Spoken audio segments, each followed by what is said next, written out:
all new Honda Amaze.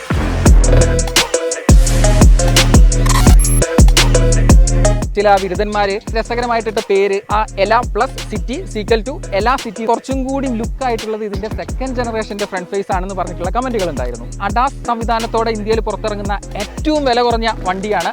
നമ്മുടെ നാട്ടിലെ മുന്നിലുള്ള വണ്ടി പോയി കഴിഞ്ഞാൽ നമ്മളൊരു സിഗ്നലിലാണെങ്കിലും പിന്നിലുള്ള വണ്ടിക്കാരനൊക്കെ പൂര ഹോണടി ആയതുകൊണ്ട് ആ ഒരു സംവിധാനത്തിന്റെ ആവശ്യം എത്രത്തോളം ഉണ്ട് എന്നുള്ളത് കണ്ടറിയേണ്ടി വരും. എന്തോ ആ ഒരു പരാതി പരിഹരിക്കാനായിട്ടായിരിക്കാം കുറച്ച് ഗ്രൗണ്ട് ക്ലിയറൻസ് കൂടിയിട്ടുണ്ട്. ജാപ്പനീസ് വാഹന നിർമ്മാതാക്കളായ ഹോണ്ടയുടെ കോമ്പാക്ട് സെഡാനാണ് അമേസ്.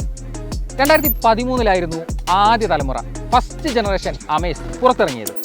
പിന്നീട് 2018 രണ്ടാം തലമുറ അമേസും എത്തി. ഇന്ത്യയിൽ ഒരുപാട് ആരാധകരുള്ള ഒരു വാഹനമായിരുന്നു 2018 അമേസ്. പിന്നീട് 6 വർഷങ്ങൾക്കിപ്പുറം കാര്യമായ മാറ്റങ്ങളോടെ കിഡിലൻ ഫീച്ചേഴ്സോടെ ഹോണ്ട അവതരിപ്പിച്ച മൂന്നാം തലമുറ അമേസ് ആണിത്.